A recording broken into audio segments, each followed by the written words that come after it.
Salut à toi, Collapsonaute, et bienvenue. Pour ce premier vlog, j'ai profité de ma visite en avant-première de l'expo Renaissance à la Villette. Les responsables des expositions ont choisi de traiter en fait de l'effondrement. Alors avant de démarrer, je voulais prendre une minute pour vous présenter mon petit studio, la manière dont je l'ai aménagé. Il y a là une photo du studio tel quel, je vais même l'afficher en grand, allez. Voilà, pour vous montrer le joyeux bordel que c'est. Il y a ma tondeuse à gazon, il y a le vélo, il y a un siège que je suis en train de rénover.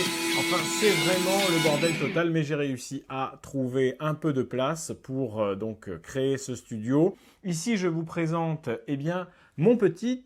Oh, je ne vous dirai pas ce que c'est. À vous de le découvrir et de me le dire en commentaire. Mais je pense que beaucoup d'entre vous ont déjà compris qu'il s'agissait d'un... Ici, je vous présente un petit décor. Bon, on sait bien, entre youtubeurs, on s'est appelé, on s'est donné des petits conseils. Alors la table en bois, parce que ça fait bois, ça fait, tu vois, le mec qui vit dans la nature. Bon, là, vous avez la petite lampe derrière, parce qu'apparemment, il faut une lampe derrière. Je commence à partir en sucette. Ça commence mal.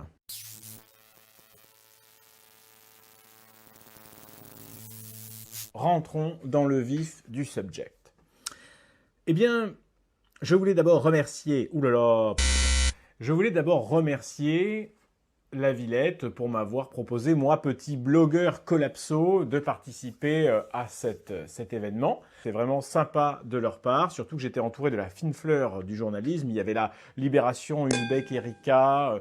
Moi, j'ai été assez étonné du risque qui a été pris par la Cité des sciences et de l'industrie pour créer ce type d'événement. Alors bien sûr, le titre Renaissance est positif, hein, on insiste sur l'aspect positif des choses, plutôt que de titrer ça juste effondrement. Alors, on comprend pourquoi, ça attire moins les familles de dire « on va tous crever, c'est l'apocalypse », plutôt que Renaissance.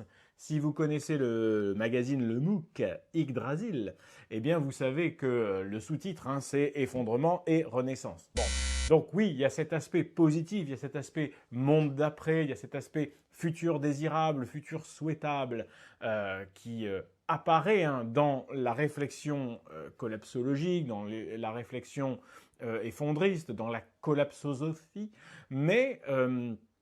ici, vraiment, l'accent est mis dans le titre sur Renaissance. Cependant, ne vous y trompez pas, c'est une exposition sur l'effondrement 100%. Petit café, au revoir petit café.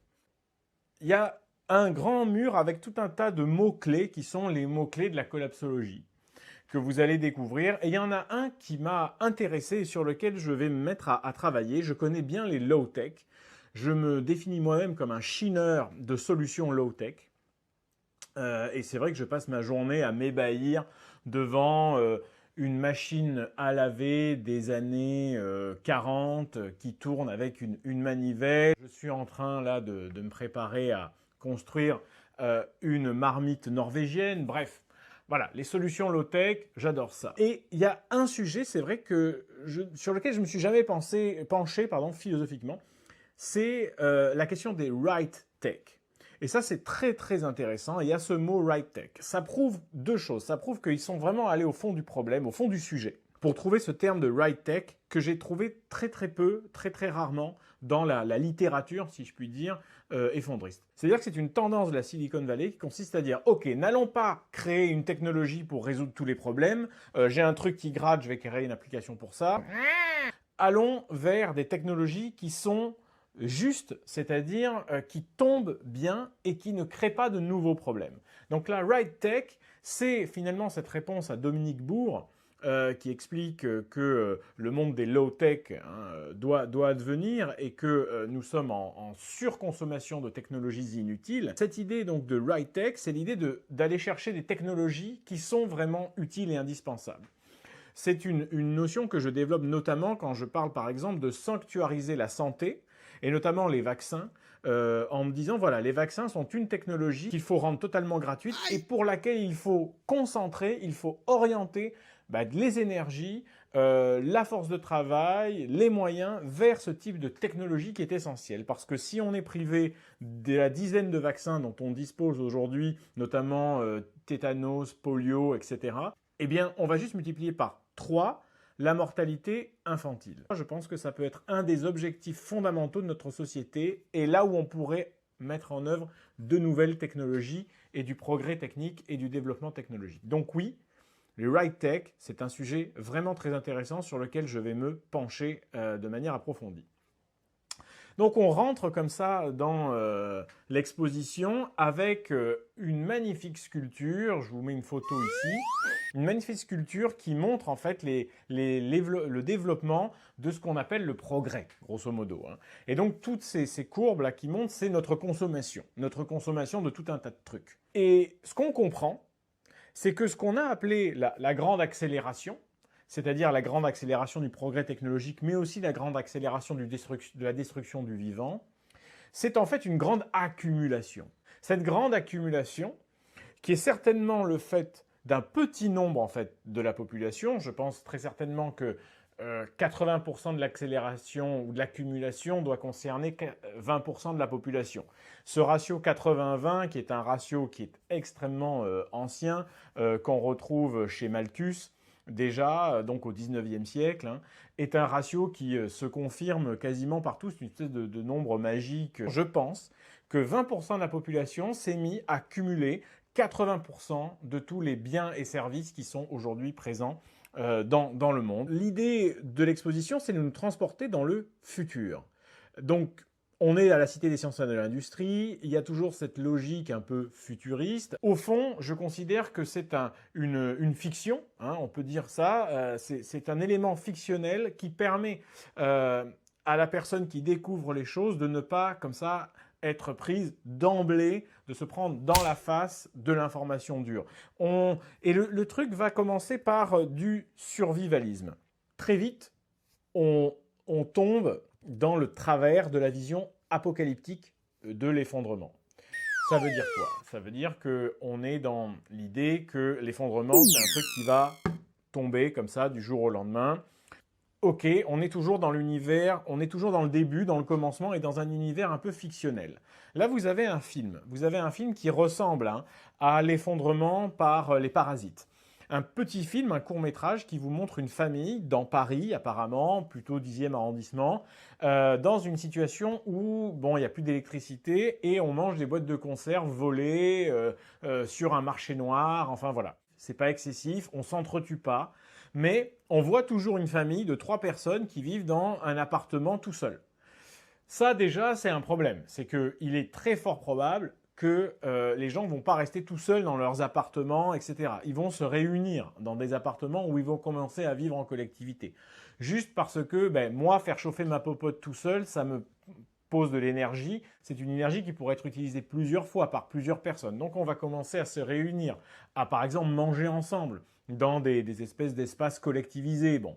Donc ça, c'est pas pris en compte. Mais en même temps, on peut pas leur reprocher. Ils ont eu peu de temps pour le faire. Ils ont eu peu de temps pour le tourner parce qu'on était en plein Covid. Donc, c'est un film qui est très bien réalisé. Alors, ce qui est génial, c'est qu'il faut faire des choix dans ce film. Je vous explique pas... c'est une expérience que vous devez vivre. À un moment donné, vous devez choisir entre est-ce que vous devez aller vivre à la campagne, est-ce que vous restez en ville, est-ce que votre collectivité fonctionne, quelle est la première chose que vous devez faire, etc., etc. Et c'est vous qui devez choisir en tapant sur des buzzers.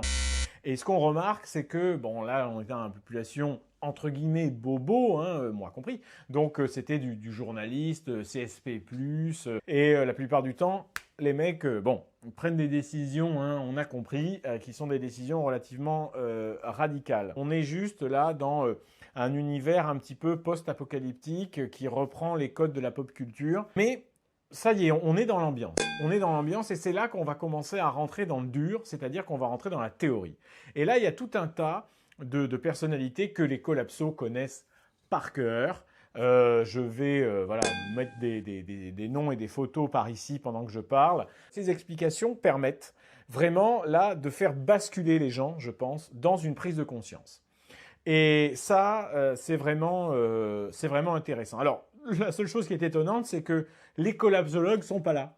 C'est-à-dire que vous avez tous les gars qui gravitent autour de la collapsologie, mais les collapsologues en tant que tels sont absents. Pourquoi on n'a pas un petit Pablo Servigne, quoi? Eh bien, je pense que c'est parce que l'équipe n'a pas voulu vraiment basculer, faire le bras de fer en disant bon ben on parle vraiment de la question d'effondrement.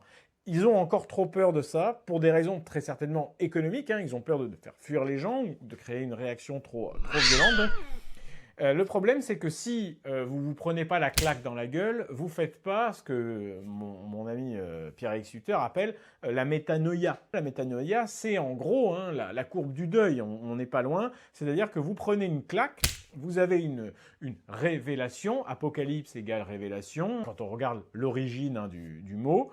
Donc vous prenez une révélation et cette métanoïa vous permet de changer de point de vue sur notre monde et de voir plus grand, de voir plus large. Pour commencer son deuil, il faut voir mourir l'objet du deuil. Donc là, il y a peut-être une limite qui n'a pas été franchie. Il ne faut pas trop déprimer le visiteur. Bon, on a compris. Alors je remarque que je fais ça, on dirait Angela Merkel. Il faut que j'arrête. Tu manques de soleil, toi. Bon, je reprends. Désolé pour le son, il y a un tracteur qui passe juste à côté, c'est l'heure de récolter les patates. Une fois qu'on vous a bien expliqué la théorie de la collapsologie, qu'on vous a bien mis la tête dedans, à la Cité des sciences et de l'industrie, on vous propose d'imaginer le futur. Wouhou! Comme ils comprennent que on va être plus ou moins inondé, au lieu de penser des voitures volantes, ils pensent des voitures flottantes. Voilà, c'est assez drôle à voir.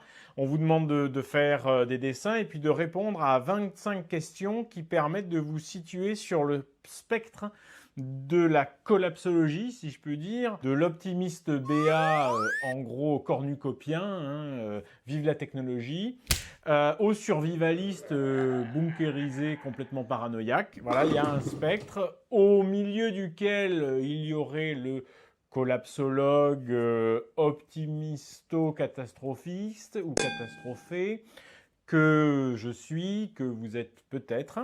Je conclus par ce qui m'a le plus intéressé dans cette exposition, c'est un moment où vous avez une sorte de roman sonore, des histoires, des historiettes, sur une ville, je pense que c'est Paris, en renaissance après l'effondrement. Je vous raconte un petit peu.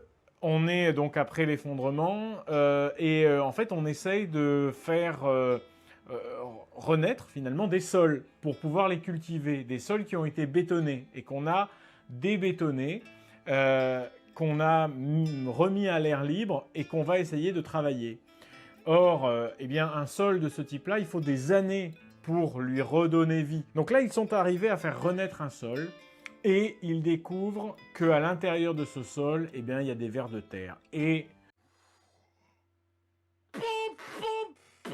c'est génial, putain, on est arrivé à faire renaître le sol, il y a un ver de terre. Donc ça, je pense que c'est un truc qui est génial parce que ça va vraiment arriver. C'est une vision qui est très forte, très puissante et que j'ai beaucoup appréciée et je félicite donc les réalisateurs de cet événement. J'en parlerai dans la description parce que là, je n'ai pas l'information et vraiment, je leur tire mon chapeau, que je n'ai pas encore sur la tête. Donc, bravo pour cette exposition. Bonne entrée en matière via le survivalisme, je comprends tout à fait. Qu'on fasse le tour de la théorie sans parler de la collapsologie, c'est peut-être un petit peu dommage. Cet aspect roman audio est vraiment excellent. Le court-métrage qui permet de se mettre dans l'ambiance et de comprendre qu'il va falloir faire des choix très importants et très graves, ça aussi, c'est relativement important. On n'en sort pas indemne. J'aurais aimé, peut-être, qu'à la sortie, voilà, il y ait une double ouverture vers deux choses. Vers la nature, on aurait pu créer un potager en permaculture et avoir des explications. Et puis, une ouverture vers le passé. Alors je sais qu'on est à la Cité des sciences et de l'industrie, je sais qu'on se projette vers l'avenir, vers le futur et au-delà. Mais en fait, les solutions, elles sont dans le passé. Moi, chineur de solutions low-tech, je vois que toutes les solutions à nos problèmes, elles sont dans des trucs qui existaient dans le passé, qu'on a complètement oubliés et en fait qu'on peut réinventer avec les technologies présentes. Je pense par exemple à la marmite norvégienne, je pense par exemple au puits canadien, au puits provençal dans les maisons. C'est avec les connaissances que nous avons aujourd'hui qu'on peut réussir. Je pense aussi à la médecine. On peut complètement transformer la médecine parce que la médecine de 1900 et la médecine d'aujourd'hui n'a rien à voir. Mais on peut détechnologiser la médecine contemporaine tout en conservant les nouvelles compétences qu'on a apprises. Donc, retourner vers le passé, regarder de nouveau le passé avec les yeux de quelqu'un qui a connu les innovations actuelles, ça c'est vraiment intéressant et ça c'est vraiment quelque chose qui me passionne et je pense que le prochain vlog sera consacré à ça, c'est-à-dire comment le passé peut vraiment éclairer un avenir post-effondrement, comme par exemple c'est le cas aujourd'hui au Liban. Je vous mettrai dans la description le lien vers mon article sur le Liban que je mets à jour régulièrement avec les différentes évolutions de l'effondrement de ce pays, qui d'après moi, pour moi, est le premier pays occidental, même si c'est la porte de l'Orient, mais c'est le premier pays occidental à connaître un effondrement tel qu'il est décrit par la théorie collapsologique. Donc, merci de m'avoir regardé. J'espère que ce premier vlog vous a plu. J'espère que vous avez envie de voir le prochain. Donc, je vous ai donné la thématique, retour vers le passé du futur. Il y aura un vlog à peu près toutes les 2 semaines. Donc, je vous recommande de déclencher l'alerte qui permet de savoir quand est-ce qu'il y a une nouveauté qui sort. Je ne pense pas voilà, être extrêmement régulier dans ces productions. Donc n'hésitez pas, même si vous ne voulez pas vous abonner, à déclencher l'alerte si ça vous a intéressé. Allez, je vous remercie de votre écoute et puis je vous dis à très bientôt. À ciao les collapsos!